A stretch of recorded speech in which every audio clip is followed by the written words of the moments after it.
Então, eu nasci em Rio do Sul, Santa Catarina, no dia 13 de abril de 58. Meu pai era contador, minha mãe era do lar, depois teve um período que foi costureira para ajudar nas despesas da família. E eu tive uma infância muito ligada ao esporte, né? Aquela coisa de criança correr o dia todo, né? Andar por ali. Mas o meu primeiro contato assim com as letras foi a partir das revistas. O meu pai adorava comprar as revistas, na época era Fatos e Fotos, Cruzeiro, Manchete, as seleções também, né? E quando eu me alfabetizei, né, eu começava a ler também aqueles Walt Disney, né, vários. E por incrível que pareça, o personagem, falo sinceramente, o personagem que eu mais gostava era o maluco do Peninha, que era o repórter, né? Raramente aparecia nas publicações de Walt Disney, mas eu gostava daquele maluco repórter Peninha, né? Depois eu me alfabetizei no Colégio Dom Bosco, de Salesianos, né? E ali eu até perdi um ano, porque a legislação na época dizia que você só podia entrar no primeiro ano primário se tivesse 7 anos completos. Eu fazia 7 anos no mês seguinte, em abril. Perdi um ano, né, da minha vida escolar. Mas meus pais me deram algumas aulas, né, com algumas pessoas, né, para não perder tudo, né? E no ano seguinte eu ingressei. Então, essa é mais ou menos a minha infância, né? E aos 13, 14 anos, minha família foi para Blumenau. Ali eu estudei num colégio público, Dom Pedro II, né?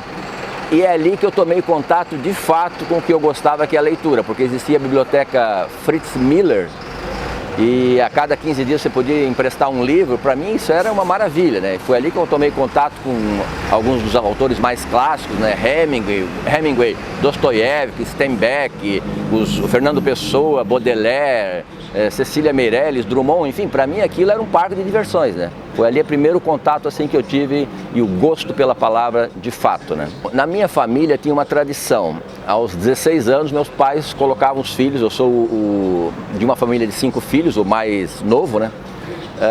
E sempre com 16 anos a gente ia para o mercado de trabalho. Meu pai me colocou numa gráfica, a gráfica blumenauense. E eu não gostava porque tinha um acordo entre os funcionários que para não trabalhar aos sábados, o expediente começava de segunda a sexta às 6 horas da manhã. Imagina, para chegar no local eu acordava de madrugada para chegar lá. Então não gostei muito, até porque também eram os serviços gerais e uma das coisas que eu fazia era carregar chumbo para uma máquina linotipo, né? Para transformar o chumbo em letras, né? E foi ali que eu sempre brinco e digo que foi ali que eu percebi o que é fazer uma notícia quente, né? Para sair aquela letra fumegando, né? Então essa foi o início da minha vida, mas como eu não gostei de trabalhar ali, eu fiquei praticamente um mês, eu acho que recebi um salário só. E na época existia uma emissora de rádio em Blumenau, chamava-se Rádio Blumenau, que não era ainda a época das FMs, mas era uma AM que funcionava como FM. E ao final de cada música, o gerente da rádio tinha uma bossa assim que colocava uma frase de efeito, meio de estilo e muito de humor, tá? Muito de humor. Eu uma vez peguei uma folha, peguei a máquina de escrever, escrevi, fui lá na emissora, que ficava no 15º andar de um edifício de Blumenau. Eles me entregaram um cafezinho e tal, agradeceram, fui embora. No dia seguinte, empolgado, eu levei 3 laudas. O gerente pegou e me chamou e perguntou se eu queria trabalhar ali na rádio. Esse foi meu começo. Ou seja, eu sempre digo que eu entrei no jornalismo não porque eu queria, porque fiz vestibular, etc. Entrei quase que por acaso, né? Por gostar de escrever, de fazer humor. Esse foi... Qual era a tua função na rádio? Fazer textos de humor. Porque as músicas iam o dia todo, então tinha que criar semanalmente centenas de frases às vezes, né? Então tinha coisas tipo assim, para saber, o que era isso? Eu tenho hoje 3 livros de humor, depois eu falo um pouco, né? Eram frases tipo assim: as fábricas de prego foram as primeiras a usar tecnologia de ponta. Aí eles usavam um efeito sonoro tal, antes de entrar o comercial e a próxima música, né? Então isso era o que eu fazia. Só mais tarde eu fui para a Rádio Nereu Ramos, aí para trabalhar como redator de radiojornalismo, né? Também fiquei um período pequeno e depois na sucursal do jornal O Estado em Blumenau, né? Vou contar essa história, mas acho que tem uma parte boa que é preciso dizer, porque as novas gerações não sabem o que era trabalhar numa sucursal. Primeiro que a gente datilografava em lauda, E imagina, não é o computador hoje que qualquer erro, mexer na frase, arrumar, você arruma tranquilamente. Então, a lauda terminada, né, você tinha que pegar a caneta e fazer setas para cá, direção para lá, para mudar a estrutura das frases, né? E principalmente a gente tinha que gravar num aparelho de telex. Depois de fazer o texto em lauda, a gente ainda recopiava no aparelho de telex. Ou seja, o telex perfurava uma fita. E aí, para mandar para a central, que era Florianópolis, existiam 2 ou 3 apenas descagens, né, para mais de uma dezena de correspondentes. Ou seja, você tinha que ficar esperando para ter um sinal aberto que ninguém estava ocupando para poder mandar a tua matéria. E mais, esse telex levava às vezes mais de 1 hora, 2 horas para passar. E você tinha que ficar esperando, porque ele enrolava às vezes. E se enrolasse, ele comia certas palavras, certos trechos da frase, que ia complicar depois para o editor em Florianópolis, né? Então, esses eram os percalços da profissão que se fazia à época, né? Como é que eu vim parar em Florianópolis? Não pelo jornalismo, tem essas coisas malucas, né? À época eu já jogava muito futebol, né? E um dirigente do jornal O Estado, né, numa dessas brincadeiras de sucursal contra a matriz e tal, me viu jogando futebol. E ele era também diretor do Avaí. E aí me sugeriu fazer um teste no Avaí. Eu vim, passei. Na época até o treinador era o Natanael Ferreira, que era de Blumenau, que também trabalhou no Jornal de Santa Catarina. Só que foi um ano assim horrível para o Avaí, né? A estrutura péssima, perdia muito, então os salários atrasavam. Às vezes ficava 3 meses sem receber salário. E eu assim, ganhando pouco, né, no futebol ou ganhando no jornal, melhor pelo menos no jornal que no fim do mês o dinheiro está lá. E tem que lembrar que o futebol na época não era isso que é hoje, né? Quer dizer, não pagava o que se paga hoje, era uma estrutura muito ruim. Era profissional mesmo. Eu estava no time profissional do Avaí, né? Passei 1 ano como integrante do plantel do Avaí, né? Mas tive pouca oportunidade porque exatamente quando você começa na carreira e o time está muito mal, todo mundo está no desespero para ficar com os jogadores mais experientes, né? Então tive muito poucas oportunidades e resolvi voltar daí para o jornalismo. Aí sim, já na redação do jornal O Estado em Florianópolis, onde eu convivi com grandes profissionais, né? E fui editor e repórter especial, né? E também repórter normal ali, né? Eu fui repórter especial e editor, né? E ali eu comecei a ganhar muitos prêmios, né, de jornalismo impresso, né? Prêmios estaduais, prêmios do sul do Brasil e principalmente, para minha felicidade, o prêmio ESSO de jornalismo de ciência e tecnologia.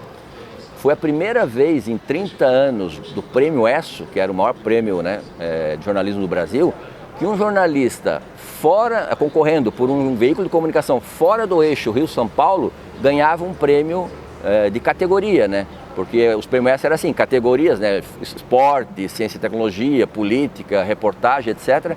E para o resto do Brasil eram os prêmios regionais, então, né? Dividia por região, porque era muito difícil competir com os grandes veículos de comunicação. E foi a primeira vez em 30 anos que um jornalista com um veículo de comunicação fora do Rio-São Paulo ganhou um prêmio ESSO de ciência e tecnologia, em 1985. Né? Depois surgiu o Diário Catarinense. Eu já não estava muito gostando do jornal Estado e quis ir para o Diário Catarinense. Eles estavam implantando, a gente soube que seria o primeiro jornal totalmente informatizado do Brasil e conversei com eles e fui realmente o primeiro jornalista catarinense a fazer parte da equipe, 5 meses antes do jornal ir para as bancas. Eles trouxeram muitos profissionais do Rio Grande do Sul, né? Então eu fui o primeiro daqui e ajudei a montar a editoria de geral, com 13, 14 pessoas. Imagine hoje, 13, 14 pessoas numa só editoria. Eram mais de 100 profissionais naquela redação. Então foi uma experiência muito forte, a gente chegava a editar, época que os jornais eram aqueles calhamaços, né? As edições de domingo impressionavam, eu chegava a editar numa edição de domingo 10, 15 páginas só da geral.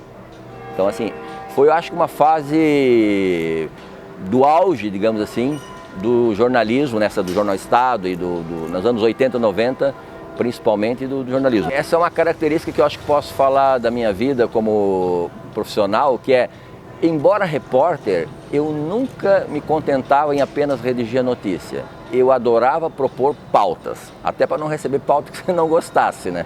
Então, assim, eu adorava propor pautas especiais e eu conseguia, daí, não só fazer a pauta, como ainda editar a pauta, porque o editor dizia, não, mais um aí para fazer, ótimo, né? Então, quase todas as minhas matérias de final de semana que eu tenho no Jornal O Estado e no Diário Catarinense, mesmo quando eu não era editor, foram feitas por mim do começo ao fim, né? Eu gostava também de uma outra coisa, que era uma característica minha, assim, quando eu era editor. Eu inventava muito, para o meu, né, desespero, porque algumas coisas devem ter sido ficado boas, outras muito ruins, né?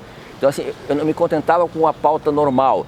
Por exemplo, os títulos, né? Eu não usava tipografia, às vezes, normal. Eu preferia, por exemplo, pegava um caça-palavras e a manchete, o título estava dentro do caça-palavras, né? Algo assim, né? Ou uma vez, por exemplo, era uma matéria de educação, eu tenho uma letra horrível, mas pedi para o César Valente, ó, bota o título aqui no quadro negro, que era verde no caso, né? Que eu vou fotografar e esse é o título da matéria. Então eu vivia inventando coisas de diagramação que na época ninguém fazia, sabe? Ninguém fazia isso. E fazia isso muito. Grandes coberturas eu participei de, assim, poucas. Como editor, mais aquelas enchentes em Blumenau, que eram muito comuns, tragédias enormes, né, ligadas assim às enchentes. Mas trabalhei sim numa grande cobertura que foi aquela queda do avião da Transbrasil no dia 12 de abril de 1980, um dia antes do meu aniversário. Passei meu aniversário trabalhando que nem um louco nessa cobertura. E foi uma cobertura que envolveu o jornal O Estado, assim, totalmente voltado para isso. Tanto que nessa edição histórica, o Laudelino Sardá, que era o editor na época, colocou o nome de todos que participaram, não só os jornalistas, né? Motoristas, o pessoal da composição, revisores, todos estão nomeados ali nessa edição histórica no rodapé da capa do jornal Estado, né? Então, essas foram, assim, as coberturas maiores, assim. Mas eu gostava muito de fazer matérias diferentes, né? Sempre gostei. E eu misturava muitas vezes coisas por conta das minhas leituras. Por exemplo, me lembro que no Diário Catarinense, no Jornal Estado primeiro, eu fiz uma matéria comparando trechos do livro Germinal, do Émile Zola, com a situação dos mineiros de carvão de Criciúma. Depois eu repeti essa experiência no Diário Catarinense, que teve um caderno especial até que foi premiado também, em que a página central eu propus usar trechos da Divina Comédia, do Dante Alighieri, né? Comparando com a situação de mortes e, enfim, da BR-101. E pedi para alguns artistas, com base em fotos que eu cedi de acidentes, né, automobilísticos naquela rodovia, fazerem os desenhos e as ilustrações. Então, eu vivia fazendo coisas assim, sabe? Procurando sempre uma coisa diferente na pauta. E também uma boa fase da minha vida, eu me entusiasmei muito com a luta feminista, né? Então, entrevistei Sônia Miguel, Clair Castilhos, Eloneida Sturdar, Rose Maria Muraro, né? Todo esse pessoal e procurava fazer pautas ligadas a esse tema. Eu me lembro de uma delas bem interessante, que era o seguinte: houve um homicídio, né? Um feminicídio, hoje seria tratado assim, né? E eu fui no tribunal acompanhar para ver como é que era a defesa e a acusação. E a matéria mostrou que o tempo inteiro se ficava falando sobre o comportamento da vítima, né? E não do agressor, né? Então, era esse tipo de matéria que eu fazia bastante, né? Tem uma série de reportagens que eu gostei muito de fazer. Na verdade, eram 3 reportagens, tá? Que eram entrevistas imaginárias. O que eu peguei? Eu vi que um dia o Mário Quintana estava recusando a dar entrevista, dizendo assim: olha, tudo que eu tenho para falar está nos meus livros, né? E às vezes eu sacava essas coisas, isso dá uma pauta. Ou seja, eu vou entrevistar o Mário Quintana, o Carlos Drummond de Andrade, o Ferreira Goulart, era para entrevistar mais, mas eu não tive tempo, né? Incluindo perguntas, aproveitando falas deles poéticas, né? Então ficou uma entrevista imaginária. Eu comento esse fato porque, para minha surpresa, recebo um dia uma carta do Rio de Janeiro do Carlos Drummond de Andrade, dizendo que tinha lido a entrevista e agradecia por ter feito isso com muita sensibilidade e arte e me desejava ainda votos de um Feliz Natal e Ano Novo. Quer dizer, pô, que presente, né? Tá lá emoldurado, lá em casa, é um prêmio, tá lá emoldurado a carta dele, né? Com isso. Então, essas coisas eu inventava muito, gostava de inventar, de criar. Os que eu gostava muito, porque isso tem a ver com o que eu penso do jornalismo, gosto das pessoas que sabem contar histórias. Desde pessoas anônimas, que eu acho que esse é um grande papel que o jornalismo tem, né?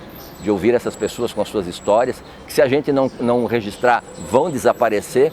Eu me lembro de um provérbio africano que dizia que cada vez que morre um ancião ou uma anciã, é como se uma biblioteca pegasse fogo, né? E acho que esse papel o jornalista pode fazer, de resgatar a memória de muita gente que, se não for registrado, vai desaparecer.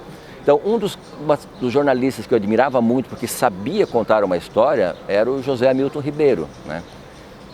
No Globo Rural, por exemplo, que durante muito tempo coisas da área rural eram só coisas técnicas, né? Cara, ele fez reportagens memoráveis, né? Outra que faz isso muito bem, né? Ele já está afastado um pouco de jornalismo, né? Que faz muito bem isso agora, é a Eliane Brum, né? Com narrativas excepcionais. Mas, enfim, eu bebi em todas as fontes. Caco Barcelos, Ricardo Couto, Zuenir Ventura, Rui Castro, todos os grandes jornalistas eu acompanhava, Jânio de Freitas, né? Acho importante para o jornalista acompanhar não só o que os grandes jornalistas fazem, ler eles, inclusive os livros que eles produzem, como também ler os livros de literatura, que são importantes para essa formação. Sim, eu acho que isso deu um diferencial muito grande, né? E acho que isso funciona também, Elaine, para... Às vezes me pergunta assim, tá, o que é bom para fazer uma boa entrevista, uma boa reportagem? Eu diria assim, a formação que tu teve a tua vida toda, porque tu vai levar com ela, né?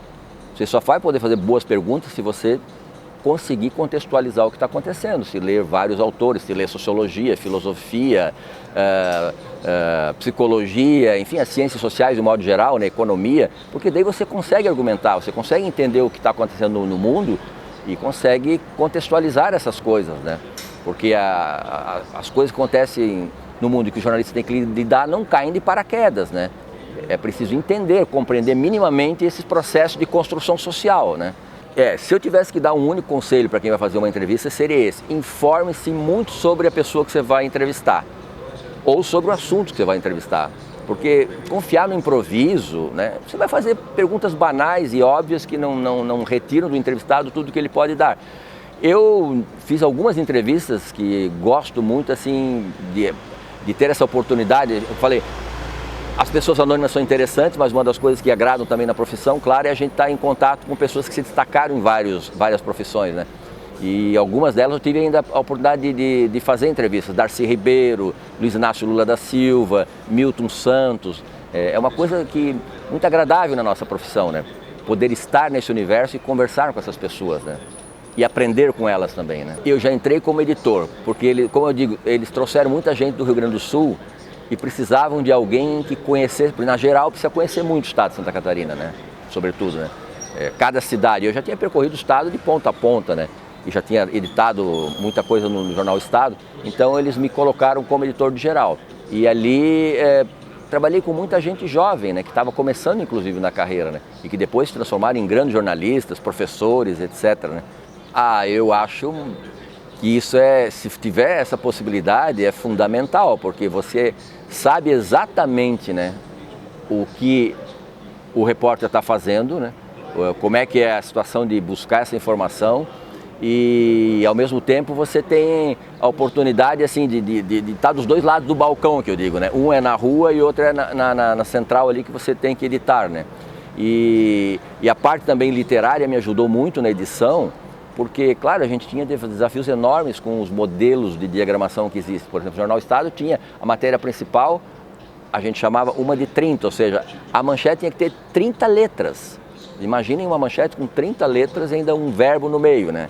Complicado, ou às vezes em uma coluna, 6 de 18, no máximo 18 letras em cada coluninha para dar um título. Isso tudo ajudava. Então eu acho que vale para dizem que numa empresa também é assim, se você passou por vários departamentos até chegar, né, a ser diretor-presidente, isso te dá uma ideia do que é isso, né? Então conhecer os bastidores todos do jornalismo, que começam na rua, obviamente, começam nas grandes coberturas, e levar isso para a redação é importante, porque eu acho que a pessoa que fica só na redação, não conheceu tudo da profissão. Assim como eu acho também, nada contra. É a velha discussão se alguém pode ser um treinador de futebol sem ter sido jogador, né? Claro que tem suas exceções, né? Mas mesma coisa, eu vou ser professor de jornalismo, mas nunca militou, né, como jornalista de fato num veículo de comunicação. É possível, claro, são coisas distintas, são coisas diferentes, mas o fato de ter estado no fogo do dia a dia, eu acho que enriquece demais a possibilidade de você editar um jornal. Pois é, eu sempre tive um contato muito grande com alguns movimentos sociais, e um deles, na época, Teologia da Libertação, tive com várias pessoas que militavam nessa área, e uma das pessoas que eu era muito amigo era o padre Wilson Gró, né, que tem um trabalho, né, incansável, né, na cidade, né, com moradores da periferia, pessoas, né, dessa área. E aí a gente conversando, nós dissemos, por que a gente não faz um jornal, né, para expor isso que às vezes nem sempre aparece tanto nos veículos de comunicação. Aí topamos, mas de uma forma incipiente, buscamos ajuda de outras pessoas que podiam colaborar, inclusive financeiramente, alguns sindicatos, e fizemos o Jornal das Comunidades, né? Colocando esse pessoal, empoderando essas pessoas, né, para contarem as suas histórias. Só que aquilo que sempre acaba, né, em toda a área, né, de esquerda, alternativa, é o financiamento desses projetos. Então duraram algumas edições e terminou. Passou um período, a gente tentou insistir aí com um jornal na mesma linha, mas com outro nome, Garavu, que é a árvore símbolo de Florianópolis, né? Mas também durou 2, 3 edições e terminou. Mas foi uma situação bem importante trabalhar com eles. Na mesma linha, eu fiz um trabalho como professor voluntário do Vestibular da Cidadania, também um projeto do Padre Wilson Gró, que o pessoal que não podia pagar cursinhos, né, precisava se preparar também para disputar essas vagas do vestibular. Então o Padre Wilson conseguiu que alguns colégios cedessem à noite, né, as salas de aula, e professores ou pessoas voluntárias como eu, no meu caso não tinha um professor de redação, me chamaram, né, fui lá, né, não sou um professor, mas podia colaborar de alguma forma, né. Então participei também desse projeto e fico muito contente às vezes às vezes ver pessoas que me encontram na rua e me dizem, olha, eu passei para tal curso no vestibular e tal, me sinto recompensado por ter ajudado minimamente a transformar essa realidade. Não, porque nunca me cobraram isso, né, de alguma forma, né? Eu acho que nunca tive problema em relação a isso. Para mim não tinha, né? E em relação ao jornal, nunca me cobraram. Eu acho que a gente também, às vezes, Elaine, pela postura ética, pela firmeza, pela coragem, tá, de propor algumas pautas ou de fazer determinadas coisas, a gente acaba sendo respeitado. Eu vi isso muito depois quando eu fui presidente do sindicato, né? Acho que a postura, sabe, define também algumas margens, né? A pessoa que se acovarda muito, sabe, acaba sendo empurrada e sendo mais pressionada. A pessoa que se impõe e não deixa que isso aconteça, às vezes as pessoas não têm nem a coragem de te propor certas coisas, né? Às vezes vem pela tangência, né? Mas eu nunca enfrentei isso, nem no Jornal Estado, nem no Diário Catarinense, né? Hoje acho que está um pouco mudada essas redações, né? Eu imagino que essa pressão comercial, ideológica, né, nesse Brasil polarizado deve estar muito maior, né? Mas a gente tinha um espaço. Pois então, isso começou com a criação eu diria, né, a fermentação disso começou com a criação do curso de jornalismo da UFSC, em 1979, né?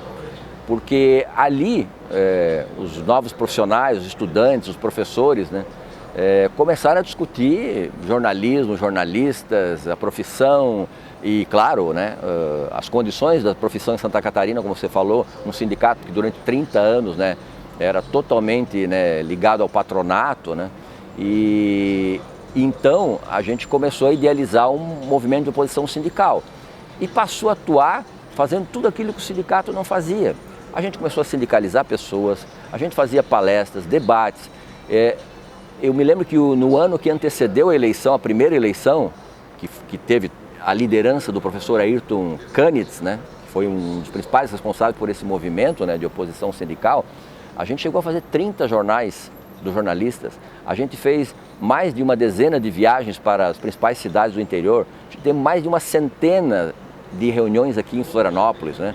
Então a gente fazia o que o sindicato não fazia, mas na época como eram poucos os jornalistas que estavam se formando ainda, né? Aliás, nessa primeira eleição nem eram formados, né? A gente foi sindicalizando quem podia, mas as sindicalizações, num sindicato pelego, como se diz, não existia nenhuma legislação que obrigasse eles a deferir o pedido de sindicalização num prazo.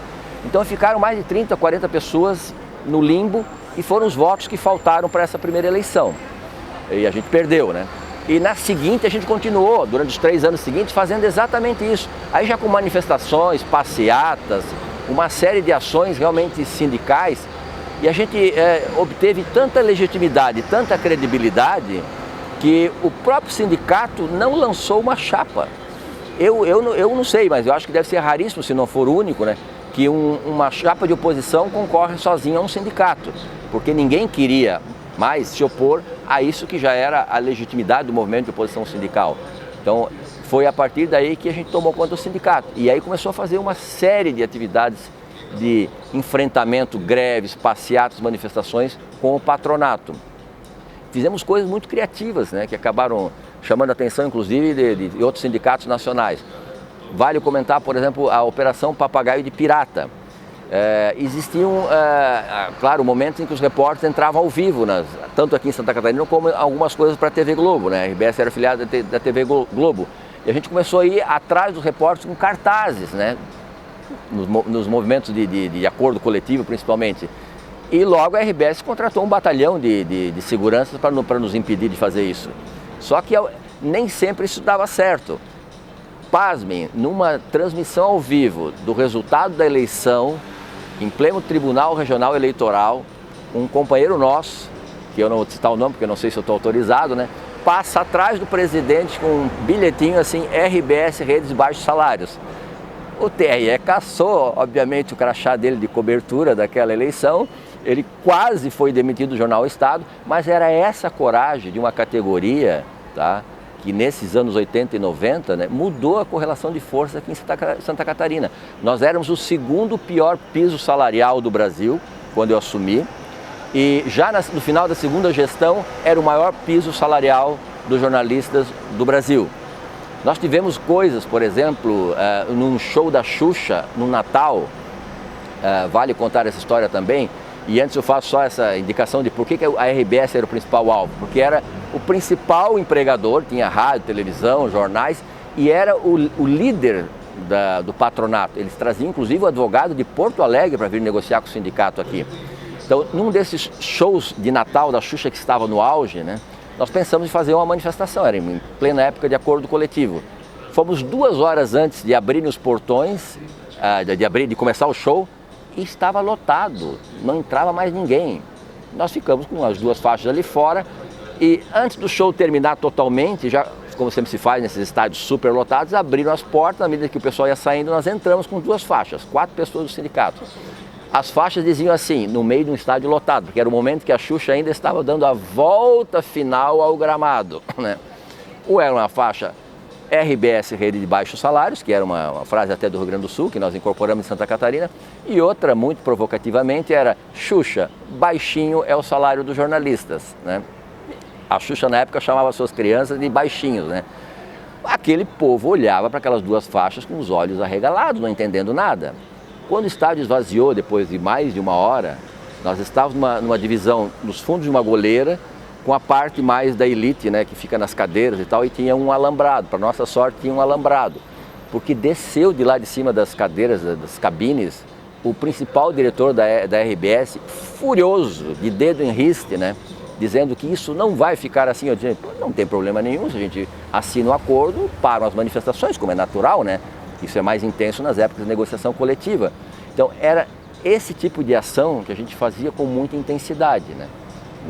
Em Florianópolis, em Santa Catarina. E isso marcou, de uma certa forma, o estado todo e chamou a atenção do Brasil.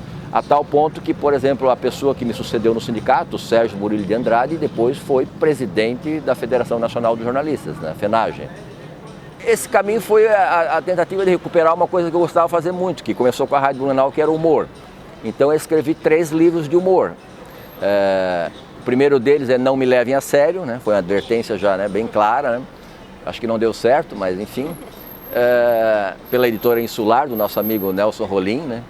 O outro foi um livro só de humor sobre futebol, chamado Gol é Orgasmo, com ilustrações, inclusive, do Paulo Caruso, né? Esse pela editora Unisul, graças ao Sardá, que nos apoiou. E o terceiro, mais recente, é O Caos está funcionando na mais perfeita ordem. Um retrato do Brasil e do mundo, acho que, né? Do tempo que nós estamos vivendo. Também pela Insular, né? E fiz um livro com artigos que eu publiquei durante muito tempo nos principais portais do país, da chamada imprensa alternativa, né? Que chama-se O Analfabeto Midiático. Então foram 4 livros e agora o mais recente resolvi me aventurar no universo infanto-juvenil por conta da minha neta, né? Quando ela nasceu eu pensei, vou fazer um livro para ela, mas o tempo foi passando, ela já está com quase 12 anos e eu resolvi cumprir a promessa mesmo que tardiamente, né? E é um livro onde eu trabalho com os nomes de 48 pássaros de todos os biomas brasileiros, de uma forma lúdica e poética. E tem uma novidade esse livro, que tem um QR Code que você coloca com o celular e ouve o canto dos 48 pássaros. E o livro também tem 48 aquarelas desses 48 pássaros, feitos pela minha companheira, André Onaiser. Um livro que está tendo, para minha surpresa, uma aceitação muito grande. Acho que vale destacar que as assessorias sempre foram um grande mercado de trabalho para os jornalistas, né? Ou concomitante, às vezes, a uma área, né, de que está trabalhando em redação, desde que não fosse, obviamente, a mesma área que está cobrindo, né? Mas, sobretudo, hoje em dia, em que estão rareando muitos empregos, né, nas redações, né? Então, as assessorias sempre foram um bom mercado de trabalho para os jornalistas. Obviamente, aqueles que se interessam em fazer assessoria. E sempre pagavam melhor, normalmente, do que pagavam os jornais, né? É diferente. Você num veículo de comunicação, você, quando faz uma pauta, você ouve várias fontes, até divergentes, né? E obviamente que numa assessoria de uma empresa, de uma instituição, de uma cooperativa, você ouve as fontes internas, mas sempre procurando trazer a público, né, aquilo que é a informação de interesse público, porque senão também não tem vantagem fazer uma notícia e torná-la pública se não interessa para a população, né? Mas sempre seguindo também, você trabalha como jornalista, como profissional. E hoje em dia algumas grandes empresas conseguem fazer às vezes projetos interessantes em algumas áreas, educacionais e tudo mais, de literatura. Então acaba sendo uma coisa também bem interessante para a profissão de jornalista, mas sempre evitando que haja esse conflito de interesses, né? E um papel também importante, porque há essa interface, né? O jornalista é essa interface entre a assessoria de imprensa e os veículos de comunicação, que às vezes os líderes dessas empresas não entendem muito bem o funcionamento, ou não sabem como fazer uma gravação que é diferente para um rádio, para um jornal, para uma televisão, né? Os tempos, os times das coisas, né?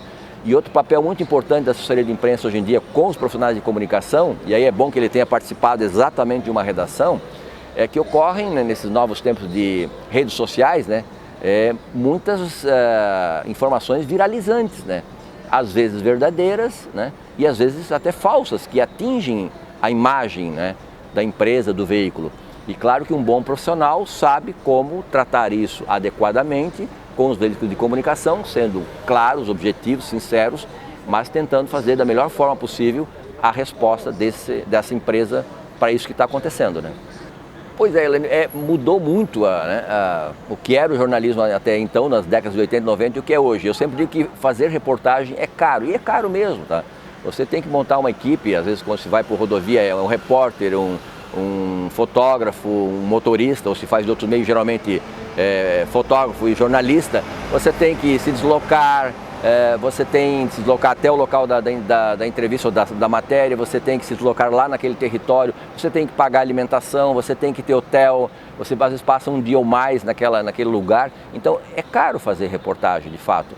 E como as redações estão muito enxutas, eu imagino que as pessoas estão fazendo por internet e por telefone ou por outros canais, né?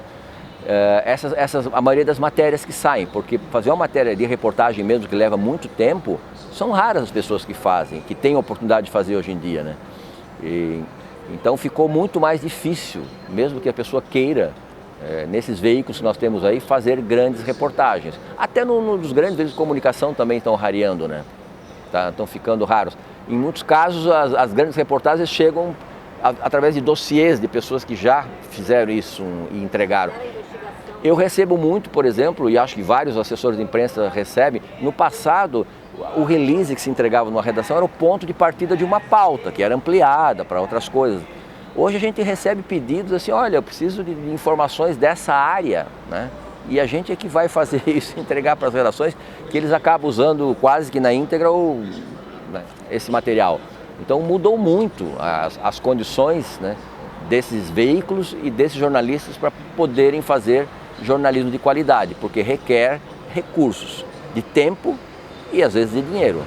Bem, eu como já disse, eu tenho muita dificuldade em falar, acho que isso vai ficar claro aqui nesse vídeo, assim, as minhas frases são às vezes entrecortadas, eu quero concluir um pensamento, não consigo, então se alguém dissesse assim, ó, faça uma palestra sobre tal assunto, até responder algumas coisas assim rapidamente eu consigo, mas eu ficar falando durante muito tempo sobre o mesmo tema eu não conseguiria. Eu fui até professor, digamos assim, forçado quase aqui, porque eu fiquei um período desempregado e me convidaram para dar aula de redação, a única área que eu teria uma coragem um pouquinho de fazer alguma coisa, no Instituto Luterano de Joinville, que estava começando a faculdade de Joinville, trouxeram até alguns profissionais aqui, de professores da UFSC lá e me convidaram para ser professor lá, mas fiquei um ano, porque era uma tortura para mim, né, dar aula pela incapacidade de... Eu sei fazer, provavelmente, tá? Eu acho que sei fazer. Agora, ensinar, por exemplo, alguém a fazer, já é outro capítulo para mim. Mas eu acho que tem algumas dicas que podem ser úteis. Eu acho que a primeira delas que eu aprendi cedo é o seguinte: agarre o leitor na primeira frase e tente fazer com que ele não saia do teu texto. Tá? Então, assim, isso eu aprendi cedo e acho que isso é importante, saber contar essa história, né? Eu acho que no fundo, a comunicação, o jornalismo pode se remeter àquela ideia de que tudo é contar uma boa história, como fizeram os humanos ao longo de milhares de anos em torno de uma fogueira, por exemplo. Claro, quem sabia contar uma boa história, quem tinha uma novidade, obviamente teria, né, maior atenção. Então, agarrar o leitor na primeira frase. E uma coisa que eu sempre procurei fazer, sobretudo nas matérias especiais, eu tinha um cuidado todo especial de fazer exatamente uma boa abertura e uma boa conclusão de matéria. Eu acho que isso é fundamental, assim, para dar aquele gostinho de que li uma coisa interessante, né? Esse é um, digamos assim, um conselho que eu daria, né? É total, nós lidamos com a palavra, né? Saber o ritmo, né? Saber a diferença de cada palavra, né? Isso é fundamental. Conhecer estilos, né, de narrativas, né, de diferentes autores, né? Isso tudo fica, obviamente, na tua cabeça e de alguma forma você reverbera isso nos textos que você escreve. Então eu acho que um jornalista que não goste, né, de ler, que não tenha prazer em ler, não só literatura, poesia, mas também ensaios, artigos, enfim, todo o cabedal de ciências humanas, né, por prazer mesmo, né? Eu acho que vai ter um pouco mais de dificuldade, né, de fazer reportagens marcantes, né? Porque é certo que esse instrumental é a ferramenta fundamental do jornalista, né? Tem uma frase do Pablo Neruda que dizia, que eu gosto muito, dizia assim, que escrever é fácil, você começa com uma maiúscula e termina com um ponto, e no meio você põe ideias, né? Eu acho que vale para jornalista e vale para qualquer pessoa que queira se aventurar a escrever, na literatura, seja o que for. Você precisa ter o domínio da palavra, né? Não adianta ter uma boa informação na mão e não saber o que fazer com ela, né? Pois é, eu vejo com muita preocupação, né? Não necessariamente pela inteligência artificial, acho que dá para, de alguma forma, fazer coisas muito, muito importantes e escrever, vai concorrer, já estão fazendo quadros, enfim, com pintores de inteligência artificial. Mas não é isso que me preocupa tanto, tá? Porque você poderia ter esse material e ter o dos humanos, vamos dizer, não a inteligência artificial. Mas quando eu entro numa livraria, me dá uma certa frustração, na maioria das livrarias, claro que tem as exceções. E quando você vê, que não era assim no passado, tá? Que quase todos os livros que estão expostos ali são de influencer, empreendedorismo, autoajuda, me dá um desânimo, né? Até muito tempo era famosa em algumas revistas aqueles rankings dos livros mais lidos, né? Estavam lá os principais autores do Brasil e do mundo, né? Hoje você não acha um autor de literatura sério nessas listas desses rankings dos mais vendidos, né? Então é isso que me preocupa, porque acho que a juventude, sempre tem as exceções, mas assim, de um modo geral, se eu estiver enganado é diferente, mas acho que não. Está se informando muito por essas bolhas, né, de redes sociais e pouco, né, com o livro, que, insisto, seja porque via plataforma for, se vem pela internet ou se é em papel mesmo, né, eu gosto do papel, gosto de sentir o cheiro do livro, gosto de pegar na mão e folhear. Esse para mim é a principal, mais do que a caneta, mais do que, né, o microfone, esse é o instrumento principal do exercício da profissão de jornalista. Eu adoro parar, pensar e escrever a frase com a vírgula no lugar certo. Eu esqueci de falar como a gente fez, mas não tem importância, como a gente fez exposições de fotografia no período do sindicato, né? Muitas e muitas. Nós trouxemos a World Press International, que é a maior exposição de fotografia do mundo, os 20 anos da Gama, que é uma das 3 maiores agências, né, de fotografia do mundo. E claro, fizemos muitas com os jornalistas catarinenses, fotógrafos catarinenses também, né? Foi uma... Aquele período do sindicato foi o melhor Até período. esqueci de falar, por exemplo, dos cartunistas, a exposição com os cartunistas brasileiros, que teve um show com a banda Muda Brasil Tancredo Jazz Band, tá? Que era com o Veríssimo, Luiz Fernando Veríssimo, os irmãos Paulo e Chico Caruso e o Reinaldo do Cacete e Planeta. Foi massa. Eram essas coisas. Aquele período foi O tempo inteiro a gente fazia isso, né?